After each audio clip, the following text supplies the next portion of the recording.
Along the shore the cloud waves break. The twin suns sink behind the lake. The shadows lengthen in Carcosa.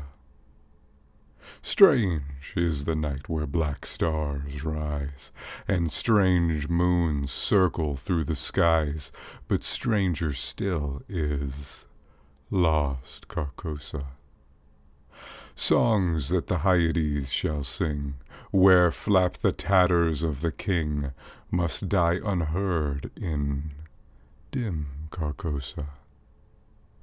Song of my soul, my voice is dead.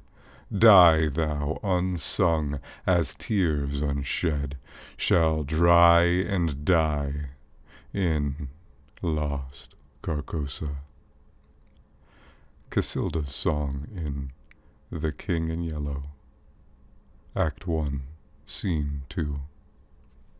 Toward the end of the year 1920, the government of the United States had practically completed the program adopted during the last months of President Winthrop's administration.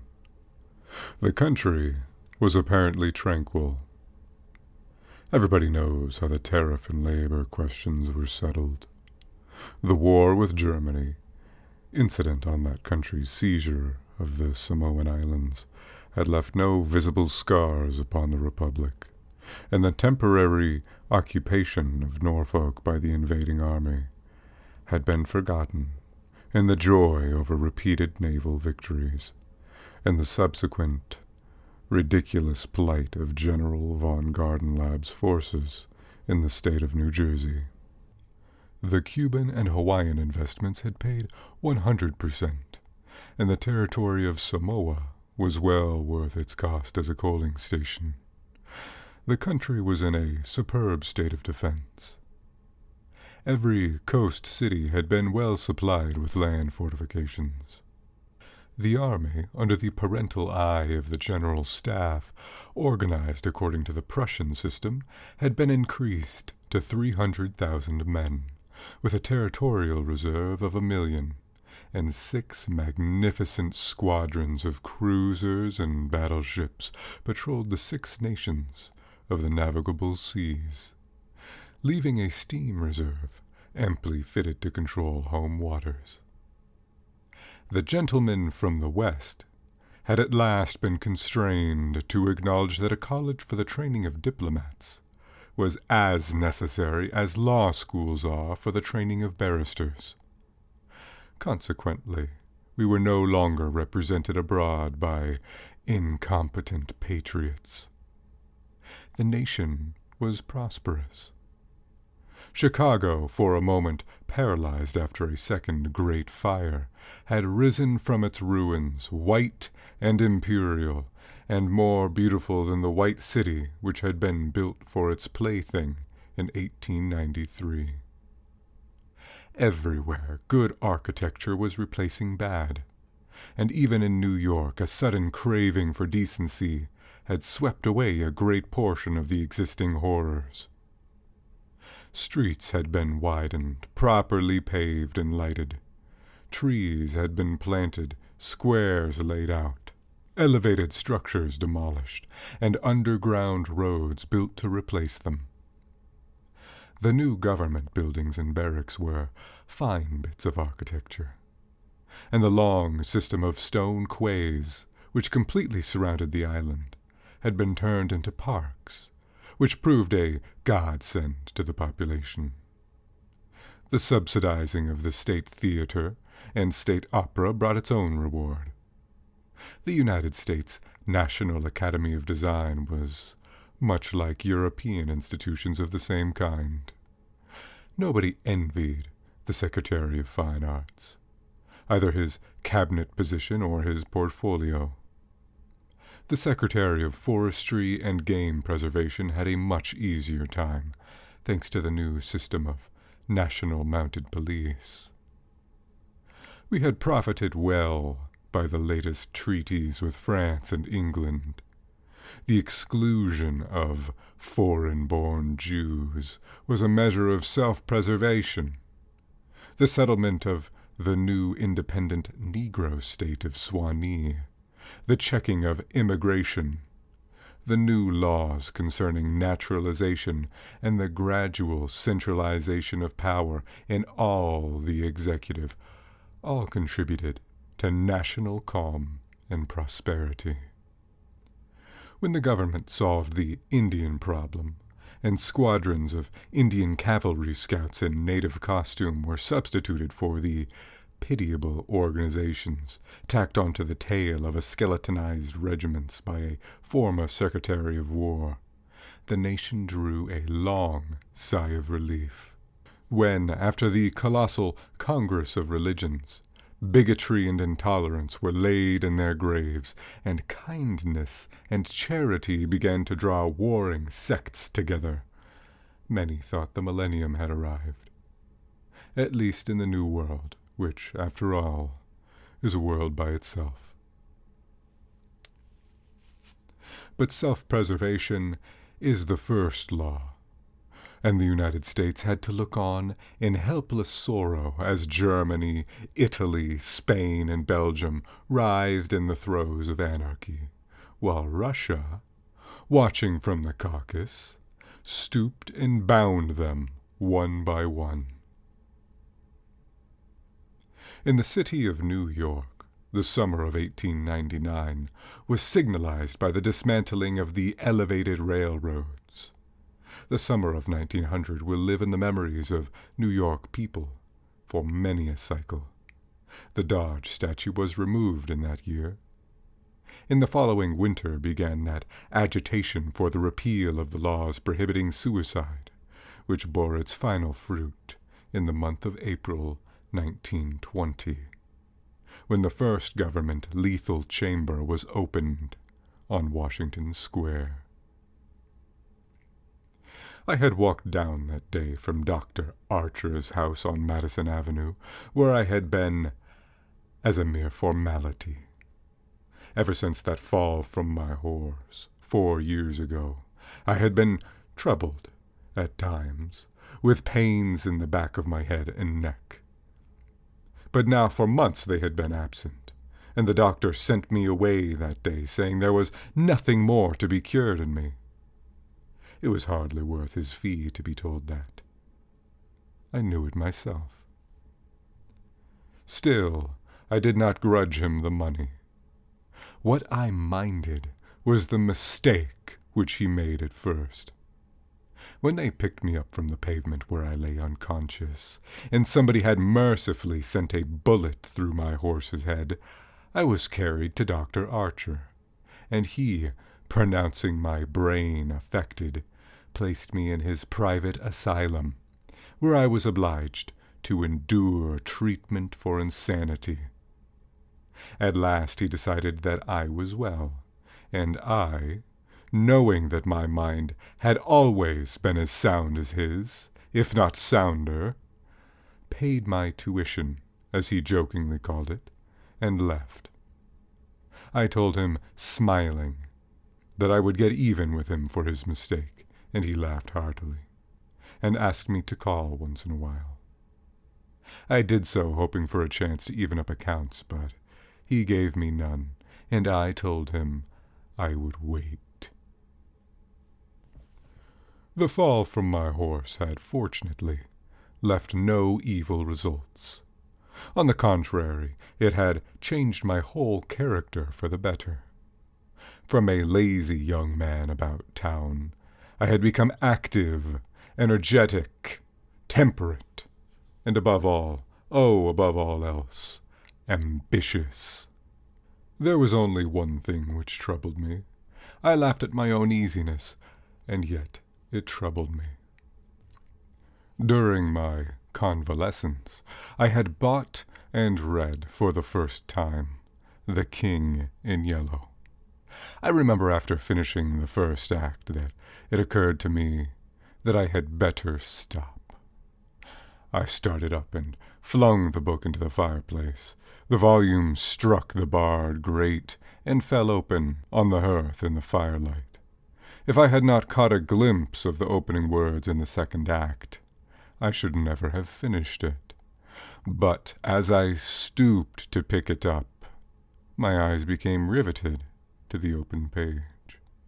And with a cry of terror, or perhaps it was of joy so poignant that I suffered in every nerve, I snatched the thing out of the coals and crept shaking to my bedroom, where I read it and reread it, and wept and laughed and trembled with a horror which at times assails me yet.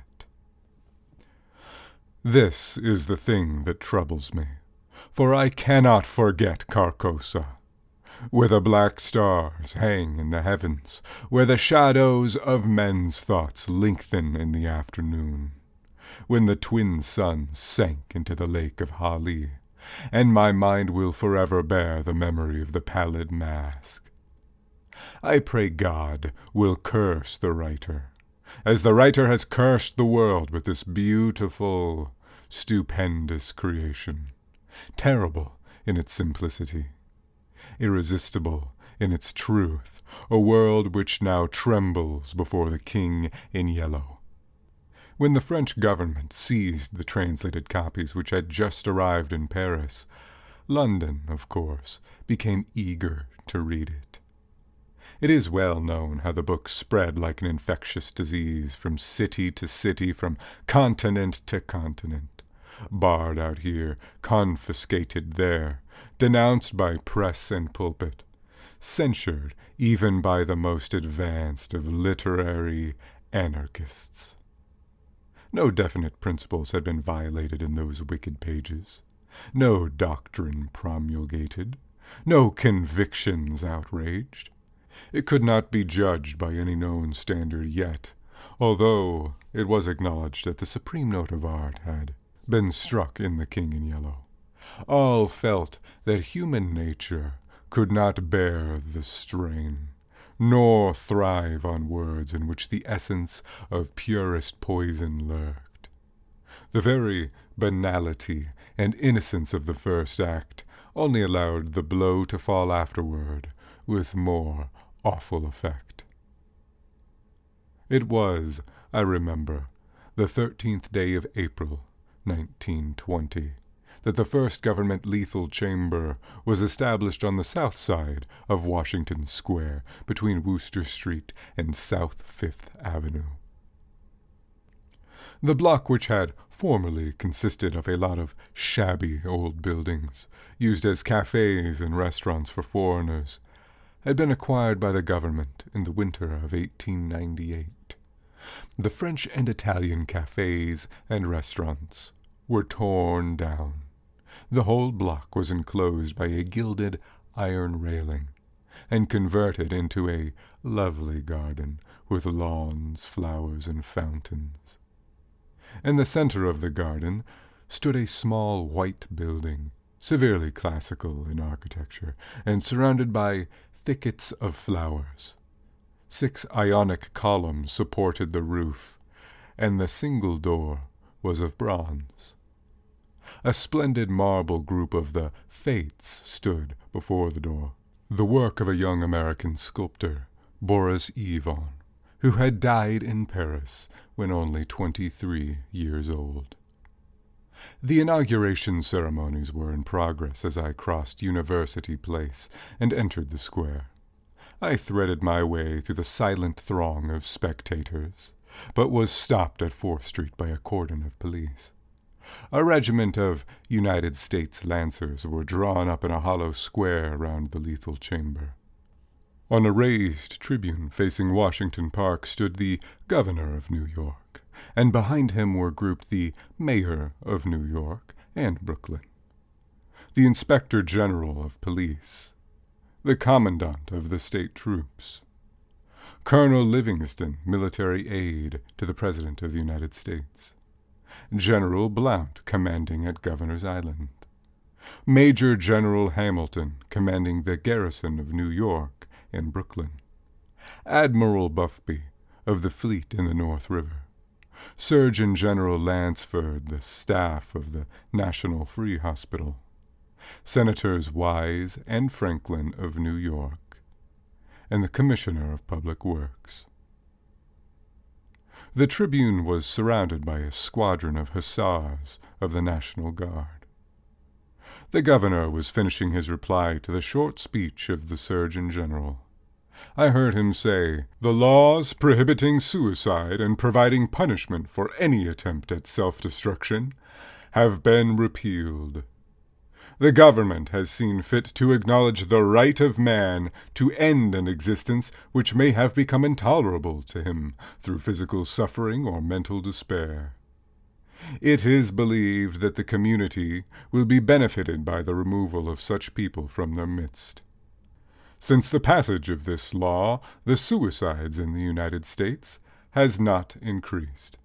Now, the government has determined to establish a lethal chamber in every city, town, and village in the country. It remains to be seen whether or not that class of human creatures from whose desponding ranks new victims of self-destruction fall daily will accept the relief thus provided." He paused and turned to the white lethal chamber. The silence in the street was absolute. There, a painless death awaits him who can no longer bear the sorrows of this life. If death is welcome, let him seek it there. Then, quickly turning to the military aide of the President's household, he said, "I declare the lethal chamber open." And again, facing the vast crowd, he cried in a clear voice, "Citizens of New York and of the United States of America, through me, the government declares the lethal chamber to be open." The solemn hush was broken by a sharp cry of command. The squadron of hussars filed after the governor's carriage. The lancers wheeled and formed along Fifth Avenue to wait for the commandant of the garrison, and the mounted police followed them. I left the crowd to gape and stare at the white marble death chamber, and, crossing South Fifth Avenue, walked along the western side of that thoroughfare to Bleecker Street. Then I turned to the right and stopped before a dingy shop which bore the sign, "Hawberk, Armorer." I glanced in at the doorway and saw Hawberk busy in his little shop at the end of the hall. He looked up and, catching sight of me, cried in his deep, hearty voice, "Come in, Mr. Castaigne." Constance, his daughter, rose to meet me as I crossed the threshold and held out her pretty hand. But I saw the blush of disappointment on her cheeks and knew that it was another Castaigne she had expected, my cousin Louis. I smiled at her confusion and complimented her on the banner she was embroidering from a colored plate. Old Hawberk sat riveting the worn greaves of some ancient suit of armor, and the ting, ting, ting of his little hammer sounded pleasantly in the quaint shop. Presently he dropped his hammer and fussed about for a moment with a tiny wrench. The soft clash of the mail sent a thrill of pleasure through me. I loved to hear the music of steel brushing against steel, the mellow shock of the mallet on thigh pieces, and the jingle of chain armor. That was the only reason I went to see Hawberk.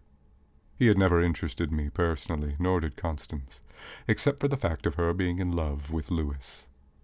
This did occupy my attention, and sometimes even kept me awake at night.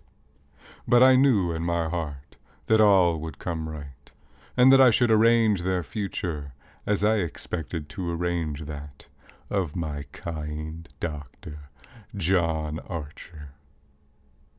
However, I should never have troubled myself about visiting them just then, had it not been, as I say, that the music of the tinkling hammer had for me this strong fascination. I would sit for hours listening and listening, and when a stray sunbeam struck the inlaid steel, the sensation it gave me was almost too keen to endure. My eyes would become fixed, dilating with a pleasure that stretched every nerve almost to breaking, until some movement of the old armorer cut off the ray of sunlight. Then, still thrilling secretly, I leaned back and listened again to the sound of the polishing rag. Swish, swish, rubbing rust from the rivets. Constance worked with the embroidery over her knees, now and then pausing to examine more closely the pattern in the colored plate from the Metropolitan Museum. "Who is this for?" I asked. Hawberk explained that, in addition to the treasures of armor in the Metropolitan Museum, of which he had been appointed armorer, he also had charge of several collections belonging to rich amateurs. This was the missing greave of a famous suit which a client of his had traced to a little shop in Paris, on the Quai d'Orsay. He, Hawberk, had negotiated for and secured the greave, and now the suit was complete. He laid down his hammer and read me the history of the suit. Traced from 1450, from owner to owner, until it had been acquired by Thomas Stainbridge. When his superb collection was sold, this client of Hawberk's bought the suit. And since then the search for the missing greave had been pushed until it was, almost by accident, located in Paris. "Did you continue the search so persistently, without any certainty of the greave being still in existence?" I demanded. "Of course," he replied coolly. Then, for the first time, I took a personal interest in Hawberk. "It was worth something to you," I ventured. "No," he replied, laughing. "My pleasure in finding it was my reward." "Have you no ambition to be rich?" I asked, smiling. "My one ambition is to be the best armorer in the world," he answered gravely. Constance asked me if I had seen the ceremonies at the Lethal Chamber. She herself had noticed the cavalry passing up Broadway that morning, and wished to see the inauguration. But her father wanted the banner finished, and she stayed, at his request. "Did you see your cousin, Mr. Castaigne, there?" she asked, with the slightest tremor of her soft eyelashes. "No," I replied carelessly. "Lewis's regiment is maneuvering out in Westchester County." I rose and picked up my hat and cane. "Are you going upstairs to see the lunatic again?" laughed old Hawberk.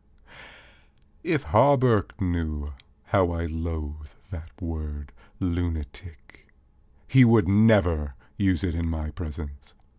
It rouses certain feelings within me, which I do not care to explain.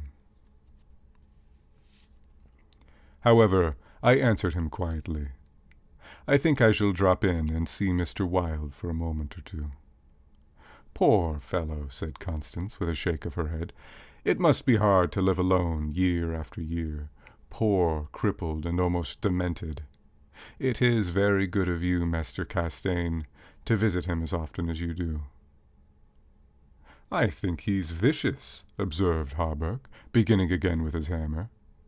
I listened to the golden tinkle on the greave plates. When he had finished, I replied, "No, he is not vicious, nor is he in the least demented. His mind is a wonder chamber, from which he can extract treasures that you and I would give years of our lives to acquire." Hawberk laughed. I continued a little impatiently. "He knows history as no one else could know it. Nothing, however trivial, escapes his search, and his memory is so absolute, so precise in details, that were it known in New York that such a man existed, the people could not honor him enough." "Nonsense," muttered Hawberk, searching the floor for a fallen rivet. "Is it nonsense?" I asked, managing to suppress what I felt. "Is it nonsense when he says that the tassets and cuissards of the enamelled suit of armor, commonly known as the Prince's Emblazoned, can be found among a mass of rusty theatrical properties, broken stoves and rag pickers' refuse in a garret in Pell Street?" Hawberk's hammer fell to the ground, but he picked it up and asked, with a great deal of calm, how I knew that the tassets and cuissard were missing from the Prince's Emblazoned. I did not know until Mr. Wilde mentioned it to me the other day. He said that they were in the garret of 998 Pell Street. "Nonsense!" he cried, but I noticed his hand trembling under his leathern apron. "Is this nonsense, too?" I asked pleasantly. "Is it nonsense when Mr. Wilde continually speaks of you as the Marquis of Avonshire, and of Miss Constance—" I did not finish, for Constance had started to her feet with a terror written on every feature. Hawberk looked at me and slowly smoothed his leathern apron. "That is impossible," he observed. "Mr. Wilde may know a great many things. About armor, for instance, and the Prince's Emblazoned," I interposed, smiling. "Yes," he continued slowly, "about armor also, maybe. But he is wrong in regard to the Marquis of Avonshire, who, as you know, killed his wife's traducer years ago, and went to Australia, where he did not long survive his wife." "Mr. Wilde is wrong," murmured Constance. Her lips were blanched, but her voice was sweet and calm. "Let us agree, if you please, that in this one circumstance, Mr. Wilde is wrong," I said.